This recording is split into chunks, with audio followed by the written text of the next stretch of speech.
Typically, I'm pretty skeptical about classic movies or movies that are considered classics. I just don't want to fall into the trap of liking them to like them or love them because I'm told I have to because it's a classic, right?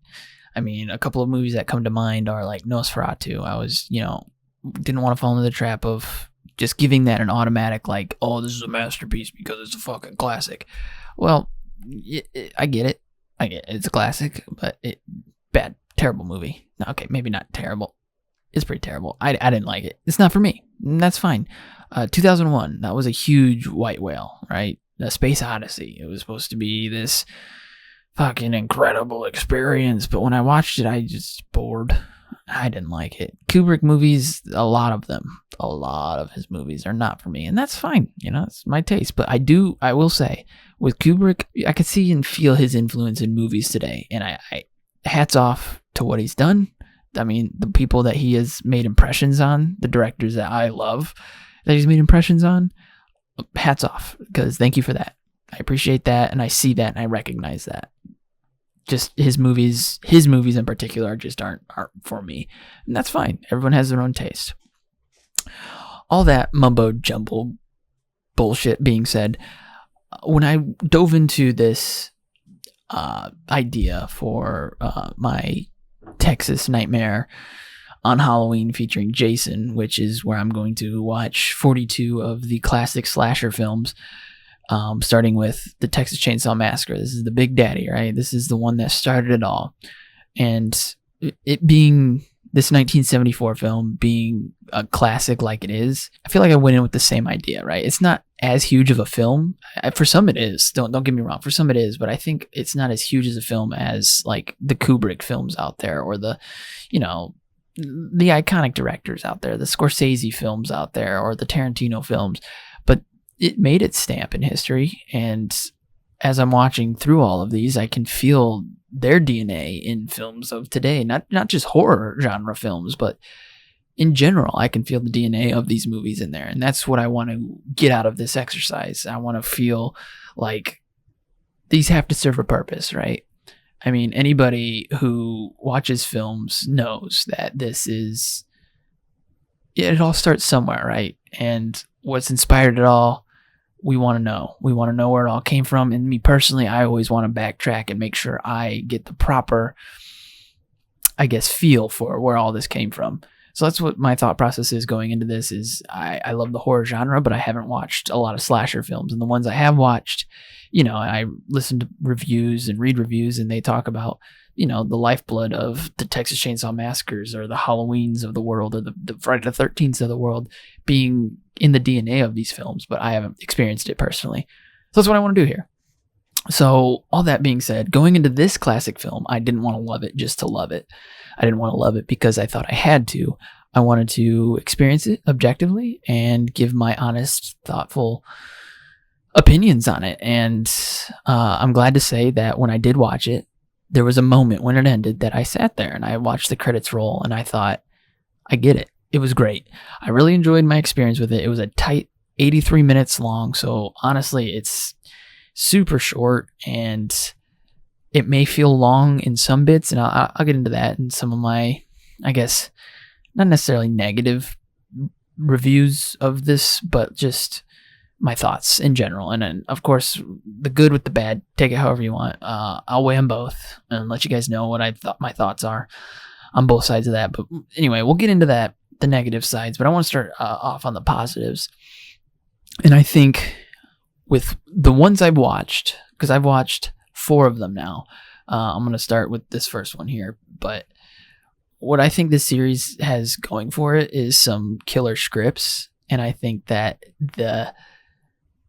the actors that they choose and the performances are always, at least thus far, the strongest parts of these movies, and that can carry a movie a long ways.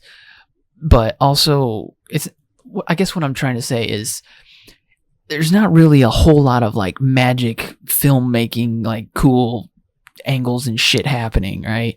It's more so of like, am I uncomfortable, or is this disgusting to watch, or are the performances entertaining, things like that. And I think this franchise so far has dipped into a lot of different subgenres of the subgenre of horror. And I mean, you have the obviously it's a slasher film, but it leans into camp here and there. And I think that's cool. And I think that's what I love so much about the horror, genre in general, is that it feels like you could do anything with it, right? And you could say that about any film genre, but I feel like with horror, it is the most effective to be able to branch out with multiple genres. I think overall it stands the test of time. I mean, it was a blast. It's definitely made for a modern audience just because of the length alone. I think that the attention span people have nowadays is quite short. And I think that this benefits being an 83-minute movie. It'll keep the attention of younger people if they're interested in discovering where their slasher genre started. Another cool thing about this movie is that it's a horror film. And while Tobe Hooper, the director and co-writer with Kim Heinkel, when they made this movie, they wanted to shoot for that PG rating because, I mean, with PG ratings, you get more butts in seats that way, right? And especially back in that day, rated R movies, they're a bit more like less accessible to a wider audience just because it was less common back then. I mean, we all know we've all been desensitized and we are still being desensitized, and the violence has to be ratcheted up, higher and higher as the years go on. So in 74, transporting us back to that time, they wanted it to be a PG rating because they wanted to reach, I'm assuming, that higher, audience, more money, all that good stuff. But ultimately, the studios or the rating system, they wouldn't give it to them. They said it was too disturbing. The things happening in the movie weren't meant for children, even with parental guidance. So what they ended up getting was the rated R. But ultimately, that didn't stop them from making a shitload of cash because this movie made $30 million back in 1974, which is insane on a $140,000 budget. Pretty fucking cool. And I mean, even today on shoestring budgets for horror films, they will always print out money for studios. And I think that they're one of the most reliable movies in terms of making money back. And it all started here. Would you look at that? But it getting the rated R rating for gruesome stuff and disturbing stuff, I'll give it. There are some pretty disturbing things that happen. I would say that the violence, it is well known that a lot of the violence that happens on screen, it's either not bloody or there's rarely any violence at all. And if there is blood, it's very minimal. But when the kills do happen, I will say there was a moment when one of our characters got bonked in the head with a sledgehammer.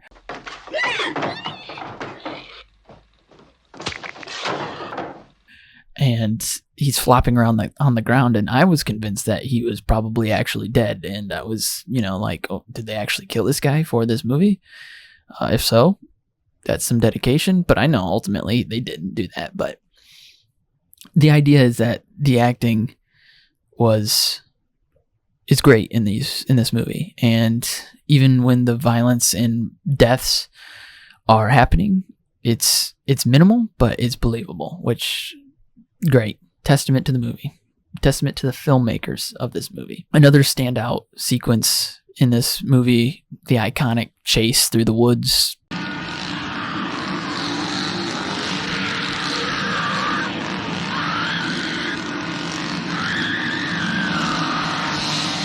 Up the house, out of the house, back through the woods, back to the gas station to look for help.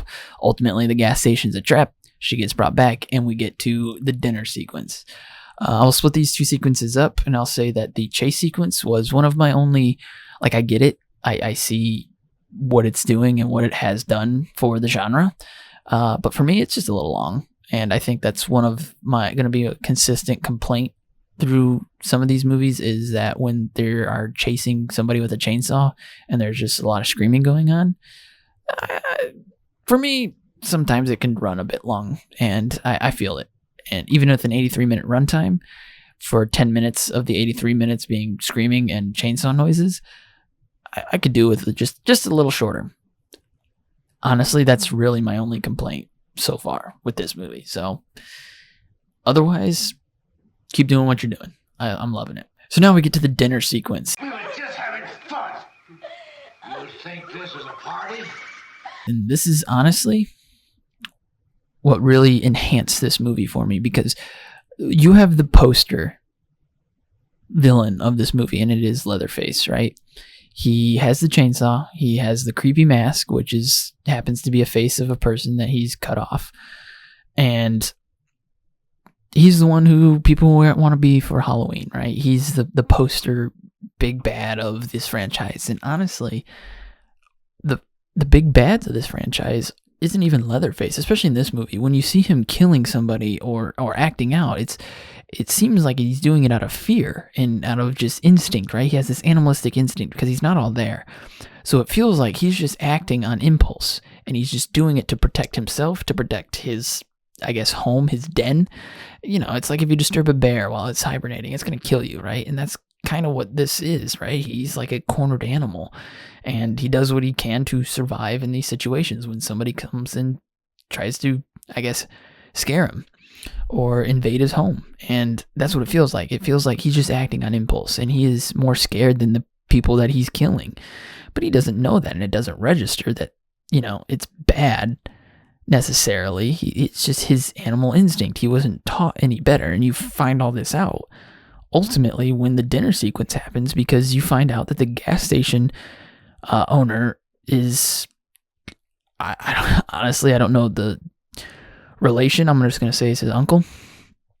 Could be his dad, but I'm pretty sure it's his uncle. Anyway, it's this whole family of men. I haven't seen any women until later movies, but in this movie, it's just men. And there's an old man, there's the cook, there's the hitchhiker, and then there's Leatherface. But ultimately, the big bad thing in this movie is the family, right? And it's what they do. And what they do is they capture people and they eat them. But for these people, this is normal, right? This is how they live. They're in some middle of nowhere Texas home, and their way of sustaining themselves is to kill and eat people. Ultimately, that gets exploited as the series goes on, and it becomes more of a big thing and more aware of it. But going into it, honestly, the whole cannibalistic family thing, I wasn't expecting that to be the most disturbing part of this movie, because Leatherface isn't. I mean, he's the villain, he's the person to put on the poster to sell merchandise with, but ultimately the worst of the worst, the baddies of this movie, baddies being the big bads, it's just the whole family in general. And they're so disconnected from reality and real life that they just kill on instinct, impulse, and feed themselves. They sustain themselves. They're in their own little universe, it seems. So honestly, that was just fun to experience and realize as I'm watching this movie. One of my biggest praises I can give this movie, the second movie, honestly, all of them that I've seen so far, but mainly these first two movies, the set designs are perfect. I mean, is it too serious to say perfect? Because I think they're perfect. You're totally transported into this universe that is created here. And I watched the documentary on the making of this first movie. A lot of the screen time went to the set designer, costume designer, all that stuff.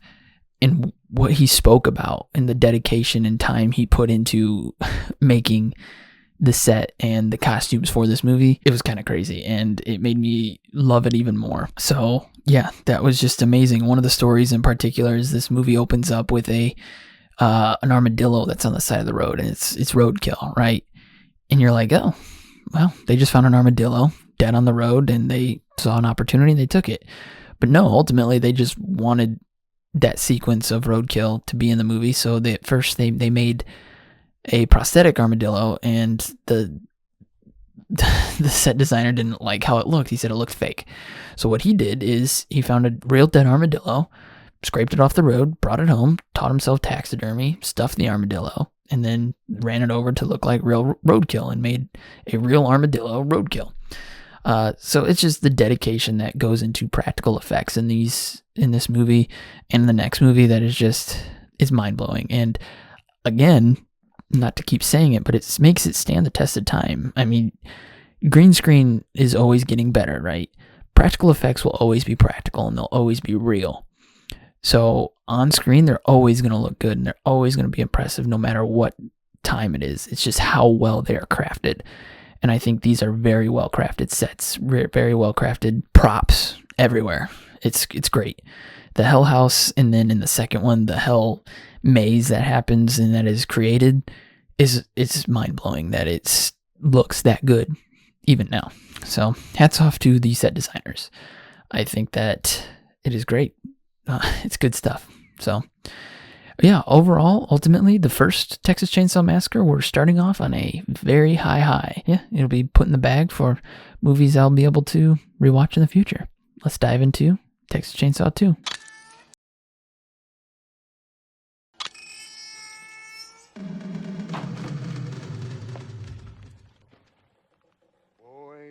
Boys. What the hell's going on here? It took 12 years, but they finally did it. A sequel. 1986, The Texas Chainsaw Massacre 2, or The Texas Chainsaw Massacre Part 2. They're the same thing. Don't know why it has multiple titles, the and/or thing. Anyway, 1986, this movie finally came out.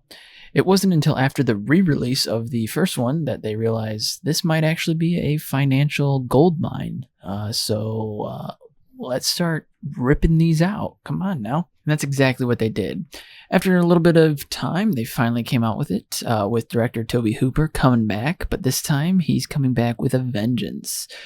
You see, when he came out with the first one, one of the big backlashes, I guess critics didn't like, was that it was all so disturbing. It was so dark. Toby thought, oh, well, I thought I was making this kind of lighthearted, and I thought there was some comedy to it, but it must have been misunderstood or overlooked. Toby thought, well, they didn't get it the first time, so now I'm going to give it to them. So let's get into this review of the Texas Chainsaw Massacre 2.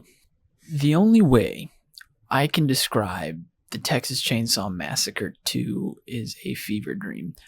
Going into this, I didn't do any research beforehand. I did it all after the fact, but I went in raw and dry, I guess, because I had no idea what I was getting into, and I was expecting something similar to the first movie, where it would be this horror movie where there would be disgusting dinner cannibal stuff going on. There would be some violence, and all that is definitely present in this movie. There is some fucked up shit happening. There's violence, there's gore, there's cannibals. Don't worry, they're still there. But the tone of this movie is completely different than the first movie. The tone of this movie is I would say camp horror, right? It's not like not too different from Evil Dead, but not completely into that camp horror category. I think that this is more of a dark comedy, and that is a huge difference from the first movie, which Toby thought was kind of a dark comedy, I guess, but this movie, it was making no mistakes. He was going to show us a dark comedy, and that's exactly what he did. And for some, it worked. For others, it didn't work. For me, it worked. I mean, it was fun. It was an 80s movie. It was an 80s slasher film. It had gross moments. It had funny moments. It had outrageous moments. It had some stellar set design still. It was fun. It was short, fast-paced, great acting. I mean, all the things I am expecting now from a Texas Chainsaw Massacre movie were in this movie, and I was not disappointed, I guess I would say. I mean, I wouldn't say it's on the same level as the first one. I think the first one is a completely different flavor, if you will. I think it's more toned down. It's less 80s for sure. It's less of a coked up fever dream than this one, but it's more of like is nuance the right word, or it's just more. The first one is it falls into that classic of like, this is something groundbreaking. And the second movie, it wasn't as groundbreaking as the first one. It was more of a, we have money now. Let's make something that I wanted to make initially, and let's have fun with it. And that's exactly what this movie is. It's a blast. From start to finish, it's fun. The first one had its subtleties to it, to where like the cannibal aspect wasn't like super readily apparent until you get into the movie, you finally get to the dinner scene, and you're like, or you get to the house, I guess, and you're like, what the fuck is going on here? What is happening? What is this family? Where this movie, everything that was subtle and kind of these undertones in the first movie is literal in this movie. It's not taken literally. All the other characters surrounding our main antagonists, the cannibal family, all of them surrounding them, they are completely unawares, and they're so stupid, I guess you could say, describe them as, and they just kind of laugh off these ideas. But since they're able to get away with what they are able to get away with, they're so blatant about it because they can be. An example is when Drayton, the cook from the first movie, he's back. He has a name now, Drayton. He wins a chili cook-off for the best chili in that part of Texas, right? And he not only feeds the people this chili with humans in it, obviously, but the judge who gives him the prize takes a bite of his chili in front of everybody as she's announcing it, and she crunches into something, and as she pulls it out, it's white. It's obviously a piece of bone. And he laughs it off. He says, oh, it's one of those hard-shelled peppercorns. And everybody has a good laugh about it, right?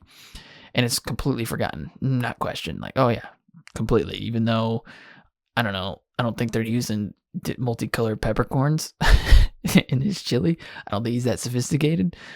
I could be wrong. Maybe they do it different back in the day for their chili cook-offs, but that's besides the point.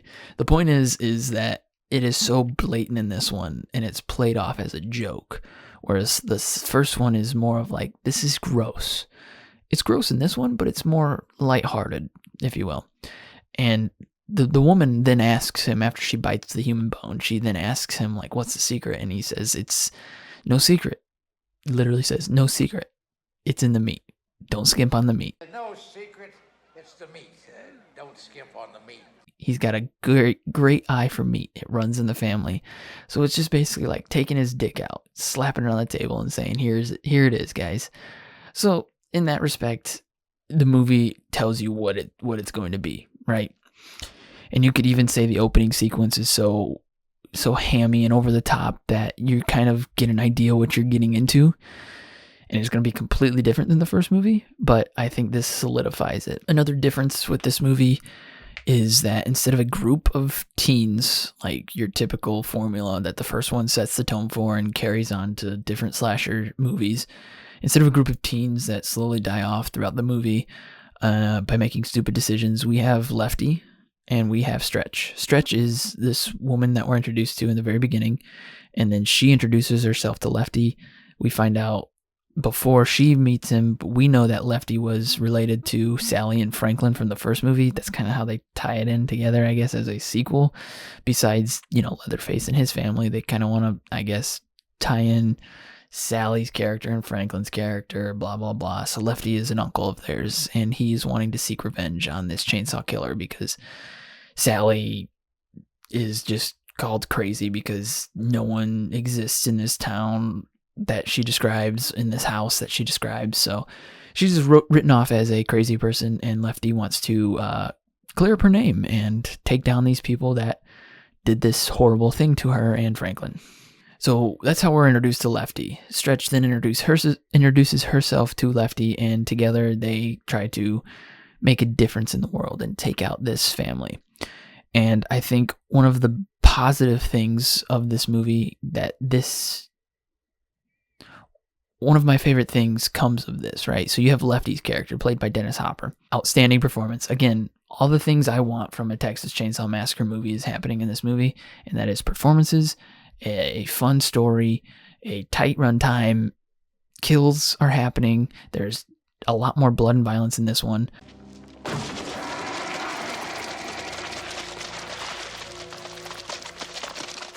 So, I mean, everything I want.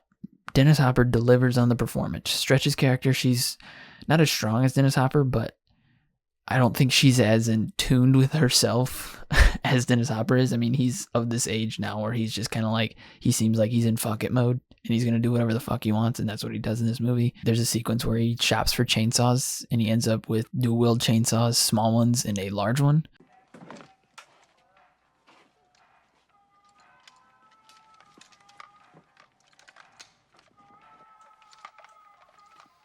That was fun to watch. When we're introduced to Chop Top, which is kind of the replacement for the hitchhiker, his character brings life into this movie that the first one also didn't have. The hitchhiker was kind of like this disturbed character, and Chop Top is, but he's also a very comedic character, which The Hitchhiker wasn't.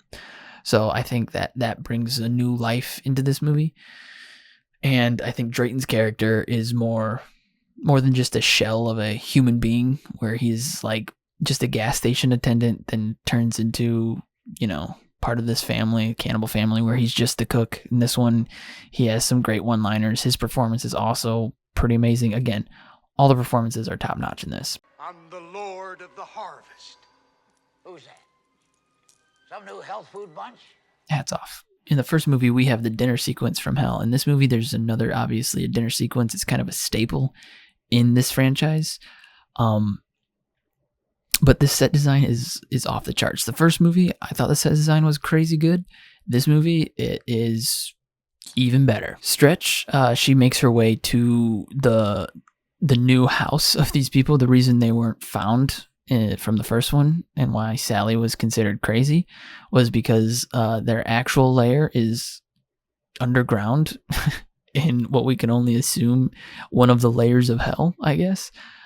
Stretch ends up down there. She falls, the ground literally swallows her up. She falls through a trapdoor and into the slaughterhouse.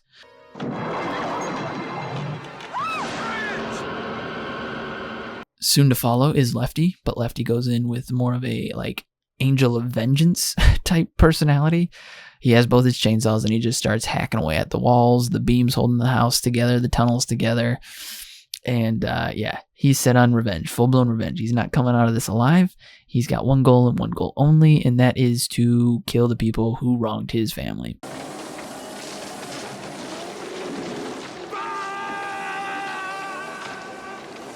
And that's ultimately what it comes down to. So chalk that up to some of the things I love in this movie, things I liked. You thought you were amazed by what they did on a shoestring budget. Let me show you what I can do on a real budget, right? A millions of dollars budget. And so they did, and it's pretty amazing to see. And again, similar to the first one, it stands the test of time. Practical effects will always stand the test of time. So a couple things I didn't care about in this movie. Similar to the first one, the chase sequence that happens in the first movie was a bit long in the tooth. In this one, it's the radio station sequence. It's similar to the chase sequence. It just goes on for a bit too long for me.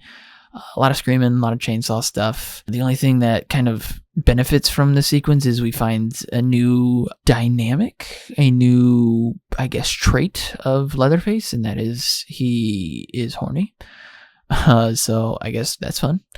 But other than that, yeah, that's pretty much the only sequence where I was just kind of like checking the time a little, being like, okay, when's this going to be over? Let's move on to the next set piece, and so on and so forth. Again, not too many nitpicks here. Still really enjoyed this movie. So what I think is really interesting about this is it's very similar to, for me, it feels very similar to Evil Dead, Evil Dead 2, Alien, and Aliens, right? Where Evil Dead, Alien, and the Texas Chainsaw Massacre, they all have this small budget in their first film. And they have a big idea. And so they create something out of this big idea that they have with the budget that they have. But then when their big idea is realized and seen as something that could be special, they're given a budget, and then they're able to make the movie that they ultimately wanted to make in the first place the second time. It's kind of what this one feels like. It's akin to those two movies, more franchises, if you will, that are in horror genre. So honestly, horror genre, it's where it's at. You can't go wrong. But anyway, it's very akin to those movies where it's like the first movie was their proof of concept, and their second movie is when they unlocked the rock star shit that they really wanted to unleash, but didn't have the money or resources to back them. But when they do have them, they show you what they're really capable of, and it's usually a lot of fucking fun. Overall, I didn't like it as much as the first one. It's still very good. It's, I would say, on an entertainment level, it's definitely more entertaining, more laughs to be had. Unfortunately, I think we're going downhill from here, but, we'll see. So stick around. Texas Chainsaw Massacre 3 coming up next.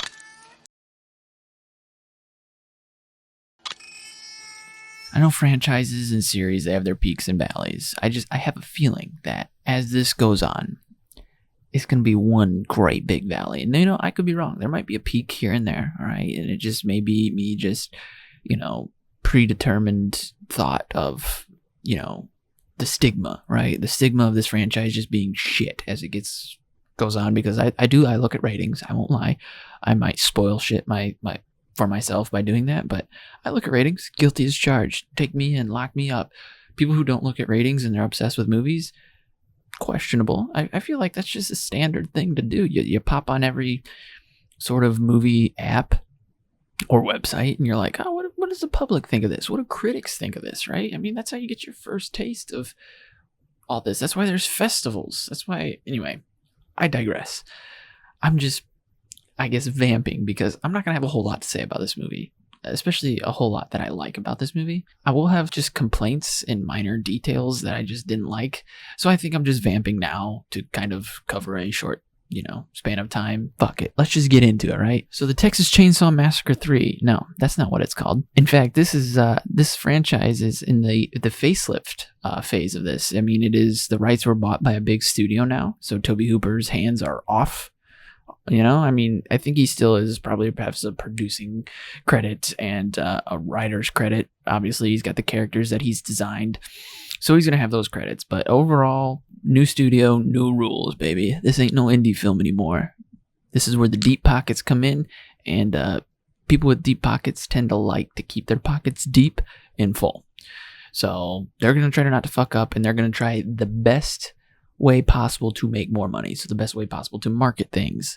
And what's the best way possible to start? You realize the Texas Chainsaw Massacre, it was a lot about the family and the cannibalistic family once you got down to it.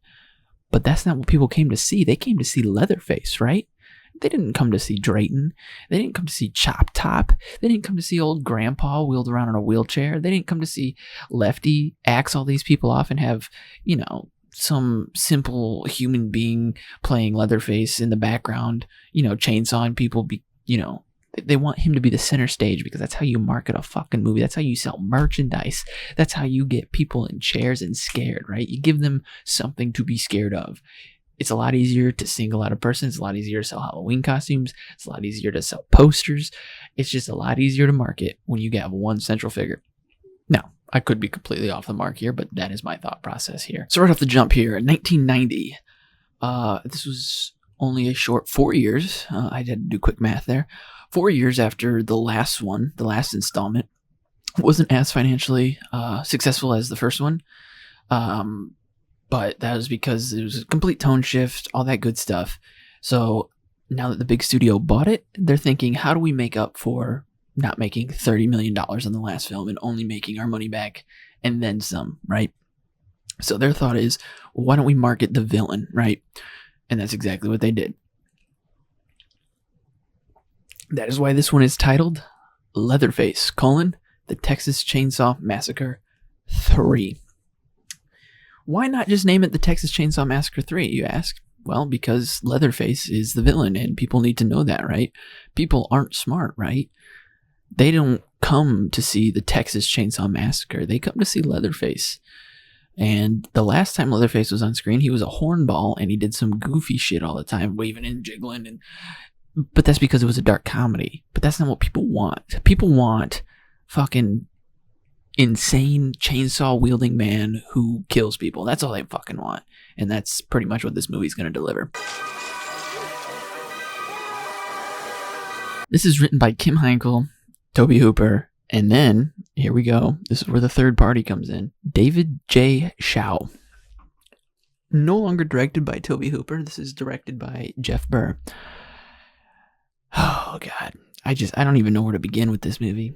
They whacked out the fun. I mean, they thought, the last one, too much fun, too much dark comedy. No more of that bullshit. People don't want that.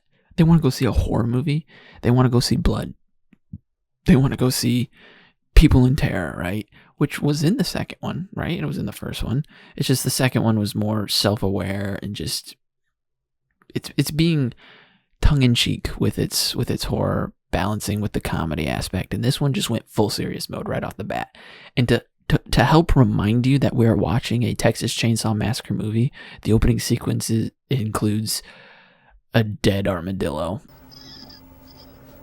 Sorry, little guy.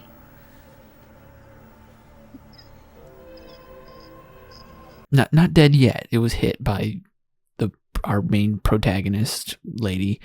The movie's leaving my mind as we speak, by the way. I mean, after watching this one, I was actively getting rid of it, dispelling it from my mind.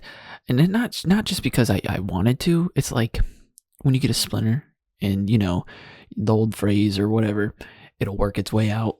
That's kind of what this movie's doing. It's my body is just like, this doesn't need to be in here. Let's slowly work its way out. I mean, it kept some of the good stuff, and I will mention the good stuff that I did like. So my body is retaining that. But overall, it's just wanting to expel what remains, right? Eat the meat and then get rid of the bones.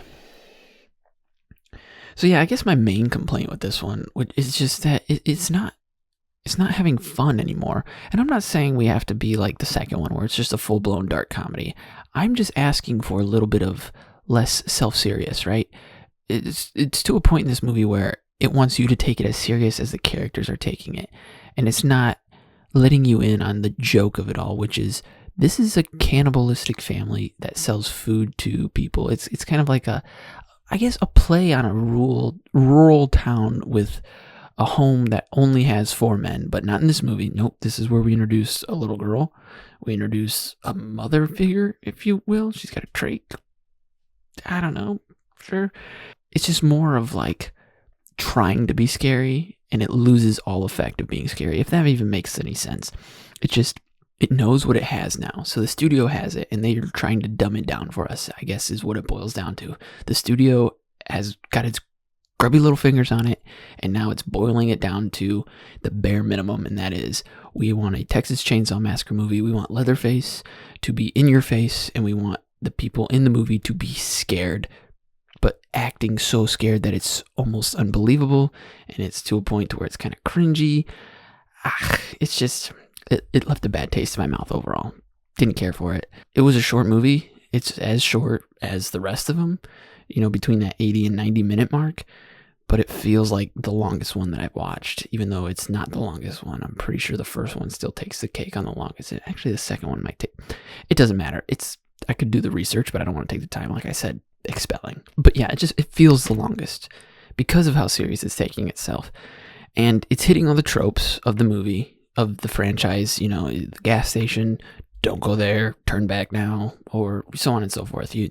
With this one, though, you're kind of not let in on sort of the trickery of it all, because of Viggo Mortensen's character, which I will say, best part of this movie, fucking highlight. The dude is cooking.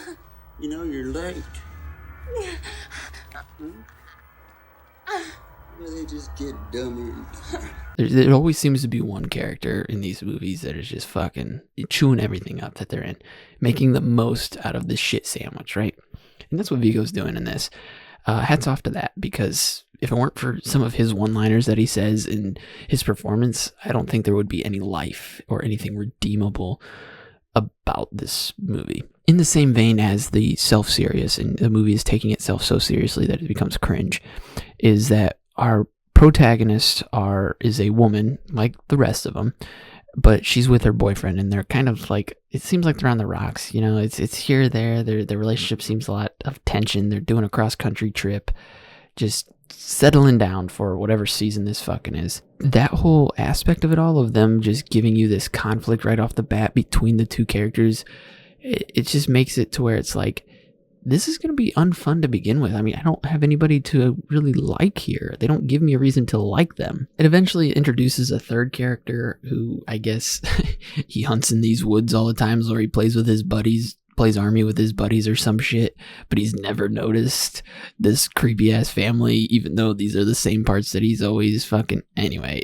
that part was a bit strange. You some kind of soldier or what? Just on the weekends. His whole thing of like, me and my buddies come out here, and it reminded me of when I was a kid and we would do overnight airsoft shit, but we thought we were the shit, and we weren't. We just were fucking, you know, high schoolers in the wilderness shooting plastic BBs at each other. That's kind of what this guy felt like, but he actually had live rounds. But like, what was he shooting at? You know, what was the purpose of those live rounds? They're just playing Survivor Man without any stakes or any money involved. They're just doing it to fucking do it. It's not like they were making it for content. This is still back in the 90s, right? Doesn't matter. This character is introduced to pretty much help give more action sequences to this movie and to give our protagonist someone to help them, because someone's got to die, right? We can't just have two people and not kill anybody. I mean, that's why the second one had fucking LG in it. You know, LG, rest his soul, got his face torn off.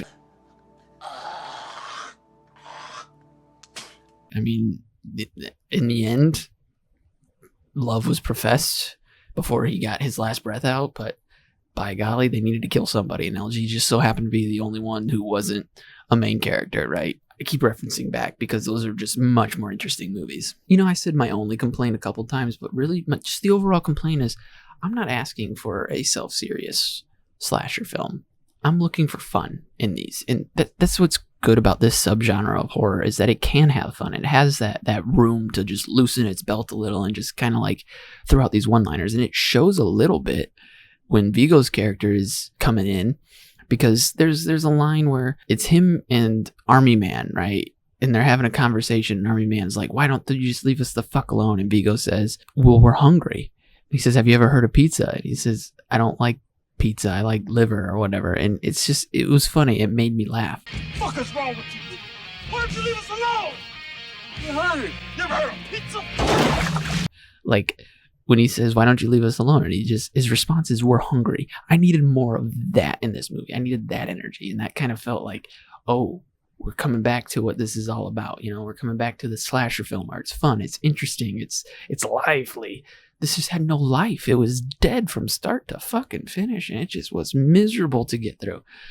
I still, like I said, I tried to give it the benefit of the doubt. There was another character. In the first one we had the hitchhiker. Second one we had Chop Top. In this one we have another side character guy where he's kind of the goofball knucklehead. He was like it felt like East Texas fucking. It was perfect. The way he was acting, it was perfect. It was hilarious. Shout out to that guy. It makes a very loud bang. Oh, big hole. Do I know you? Great performance there too. I mean, again, there were moments where it was like, this has life. This is fun. It can be fun. But then there was a lot more of just, this is kind of boring. And like, when is it going to end so I can move on to the next film? I just hope that the next one isn't going to be in this valley of misery. I'm only on film 3 out of 9 for this particular franchise of films. So I don't want to be too down on it. By God, Lord help me, I hope they get better than this. That's the Texas Chainsaw Massacre 3. Excuse me. That is Leatherface, the Texas Chainsaw Massacre 3. On to the fourth one.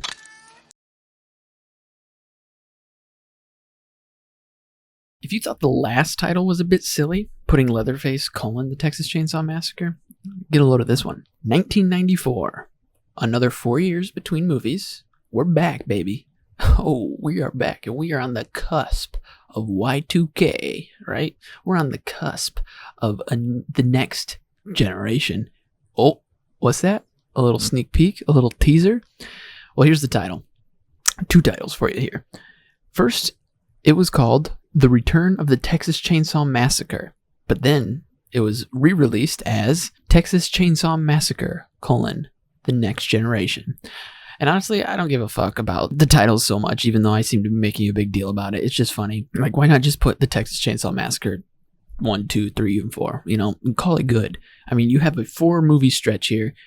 Just fucking call it as it is. You don't have to do fancy fucking title shit. Nobody cares about that. Some people might, I guess. Whatever. Studios care. What sells, right? What sells? And I'll tell you what sells. Not this movie. Not for people back then. It didn't sell any. This was the worst performing movie of it all, of the franchise thus far. But is it the worst? No. Actually, I think this is probably my second favorite, which is shocking because it's the lowest rated one. It didn't sell any tickets.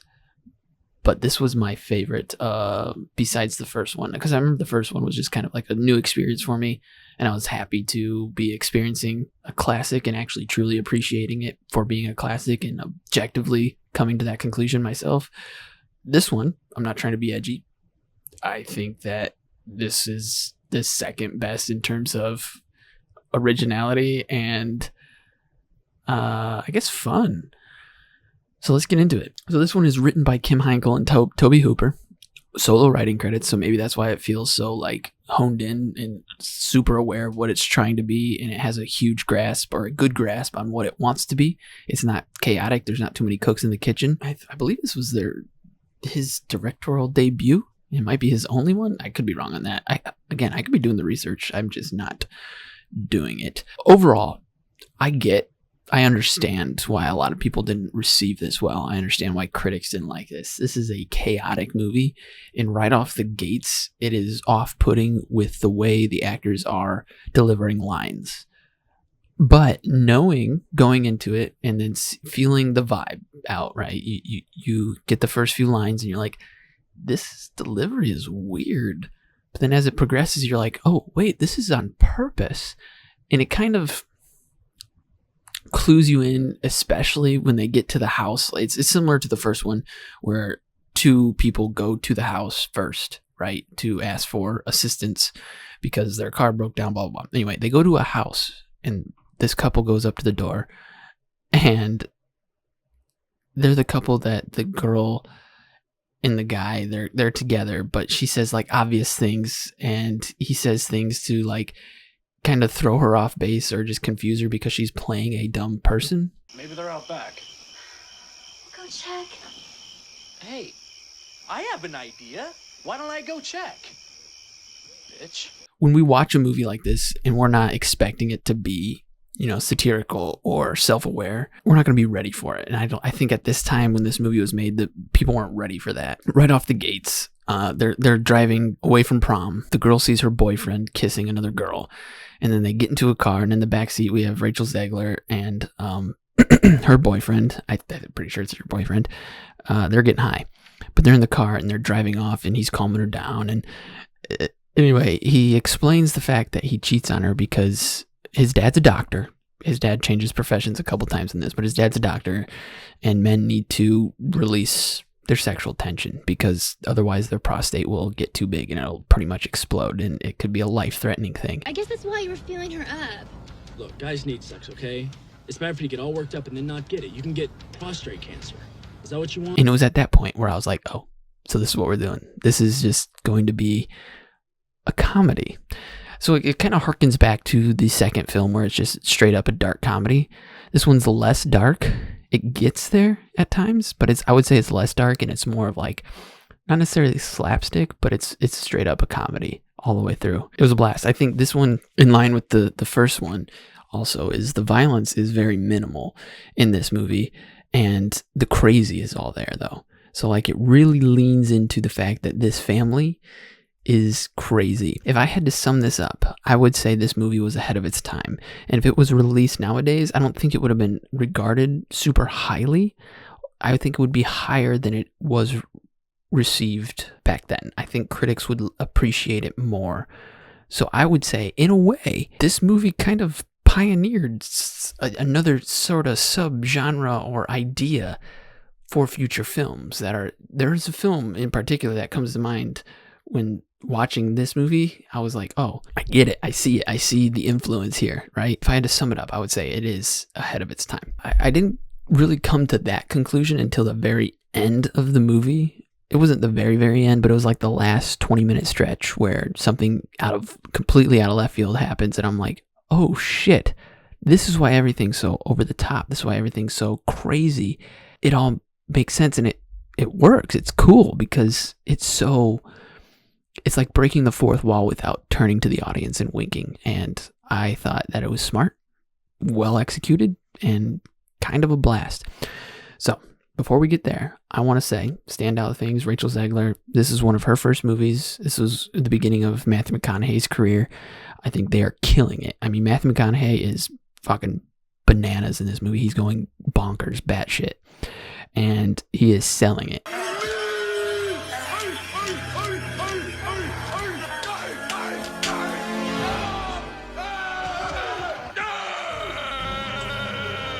It's similar to Leonardo DiCaprio in What's Eating Gilbert Grapes. That was one of the first movies that my mom saw Leo in, like most people, and she thought that her thought was, wow, how did they get a mentally handicapped person to actually act in this movie, not knowing that Leo wasn't actually mentally handicapped. If I saw this movie and didn't see like Dazed and Confused, and I saw Matthew McConaughey on there, and I was like, did they get a mentally deranged man to come on here?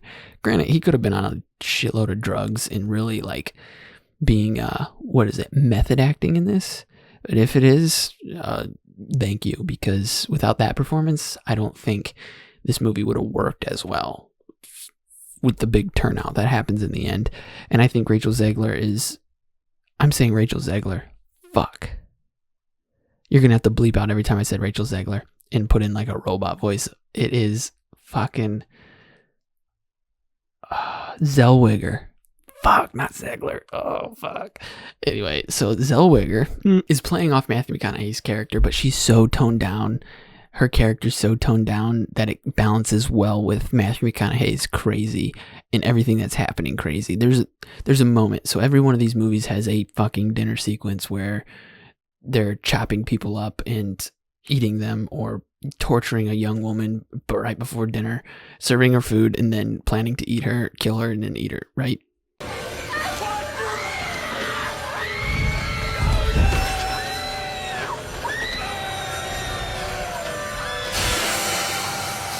That's the whole shtick. Well, this movie kind of flips that, right?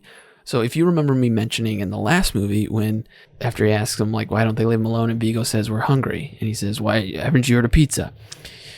Well, in this movie, instead of eating people, they are brought back to this crazy house and slowly killed one by one, as they do. But it's just like a long tortured sequence of killing these teens and then bringing them to this house. But the woman brings home pizza for dinner. So they're going to have a pizza dinner instead of a people dinner. And this whole time that this is happening, you're slowly getting clued in on what's going on in Matthew McConaughey's character's brain. And as he thinks the government's always listening, people are always watching, he's under close surveillance, he's got this bionic light, he's a super genius, but he's got everybody in the house gaslit. So the woman that comes there, he treats her however the fuck he wants. I mean, he throws her down, he chokes her, he borderline almost kills her, but yet she will still fuck him in the next scene, right? But that's just because he has this gaslighting ability to just have her trust him blindly and fully. And again, the ending kind of clues you in onto why this is all happening, but it doesn't change the fact that these characters are actually crazy. So these characters were hand chosen, right? And that'll make sense as I dive into this. So we get to the dinner sequence, and it's a pizza dinner. And all this shit's happening. It's crazy. Then Rachel Zellweger's character has a friend there, and she's like, "We got to get out of here." But her friend's pretty much on death's door. They're getting ready for their pizza dinner. All this crazy stuff. Like, it's such sensory overload of everything that's happening. The house has garbage everywhere. On top of all this, you have Matthew McConaughey's character going crazy. You have the woman screaming. You have some guy who's just quoting these. Everything he says is a quote from some prolific individual in history. It's just batshit crazy stuff is just happening left and right. Nothing. It's on 11 100% of the time once they get to this house in this movie. So as this is all commencing, Zellweger's character gets free like they always do, and as she's going out the door, she runs into a limousine that's pulling in, and out of this limousine comes two suits, and they walk her back to the door, and they sit her back down, and they look at Matthew McConaughey's character, and they tell him, this is supposed to be an experience. You're supposed to be giving these people an experience. So do your job, or else, pretty much. It's very simple. I want these people to know the meaning of horror. So all this idea that he's being watched by somebody above him, or there's some sort of powerful head above him, making him do these things, and he has to do these things, or else something terrible is going to happen. It was all true, but it's just, he was handpicked by this company because he was crazy. Same with the woman, same with the guy. All these characters were handpicked for the characters in these people's worlds, which I mentioned there's a movie that came out more recently that is similar to this, and that's The Cabin in the Woods. And that's why I said this movie is ahead of its time when it came out, because the same vibe in The Cabin in the Woods, where it's so self-aware. It's a horror movie being played out as a horror movie for horror movie's sake, if that makes any fucking sense. There's a company hiring people to give the Texas Chainsaw Massacre effect to people so they can experience it, right? And it all plays out in the end. He's some crazy nut job. He opens his suit and he's got like nipple rings all down his stomach and chest. It's just insane things. And he leaves. Zellweger gets out. McConaughey's character gets killed by a plane. I mean, like I said, a lot of crazy stuff is happening. Huge swings in this movie. And she ends up back in this limousine with this guy, and he ends up asking her, well, where do you want to be dropped off? A hospital or the police station? Would you like to go to the local hospital? Or to a police station? Because in these movies, it always plays out that the protagonist girl, the girl who is our protagonist, she gets away, and she rides off into the sunset in some fashion, right? Well, that's the same way that this was supposed to play out too. So it's almost like they know they're going to get out. Or is it that they're told, don't kill the woman, let her escape. So that way they can keep coming back, right? And they can keep replaying this sort of fantasy. So it's almost like these suits get off on this idea of real life horror movies happening and unfolding in front of them. I don't know, it's really fucking cool. I really liked it. I thought it was clever. I thought it was smart. It worked for me. I laughed a lot in this movie, and that's what I wanted in this franchise.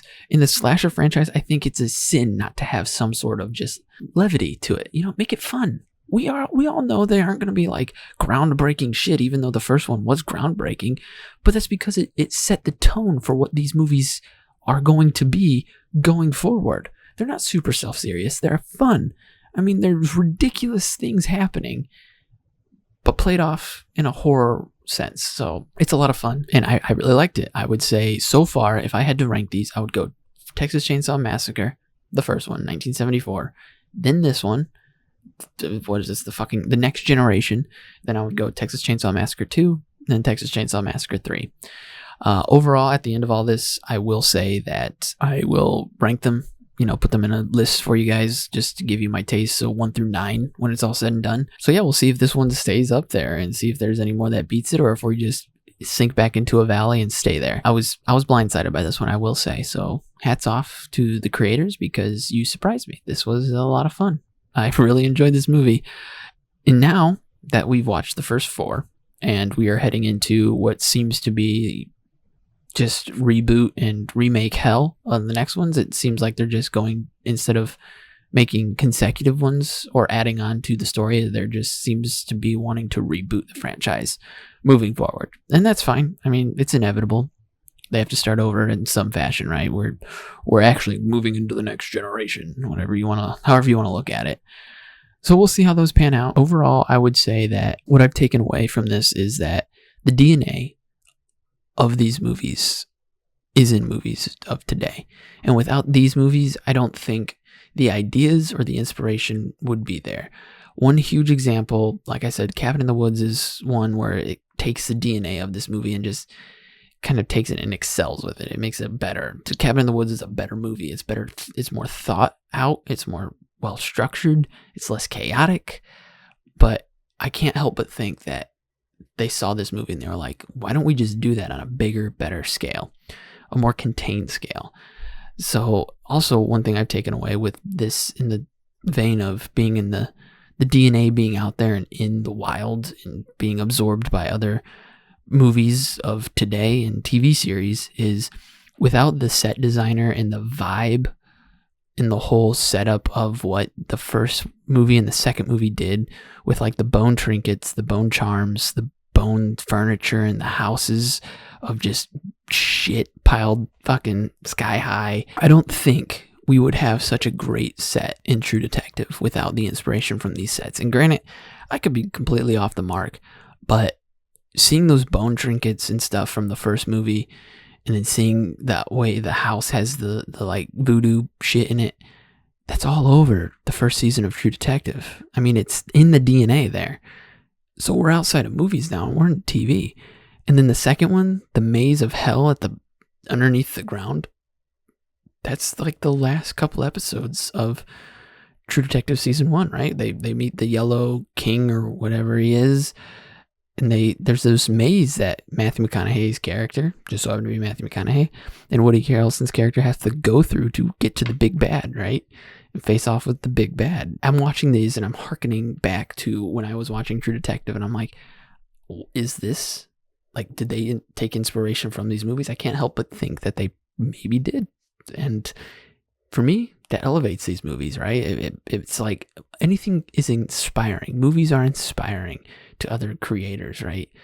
Overall, it's a piece of art, and it's going to inspire in some fashion, and that I can't help but appreciate. So yeah, great stuff so far. Still enjoying myself. I know there's going to be peaks and valleys. This just so happened to be a peak, this last movie here, before the 2000s. So stick around. Let's see where this franchise is heading. No secret. It's the meat. Don't skimp on the meat.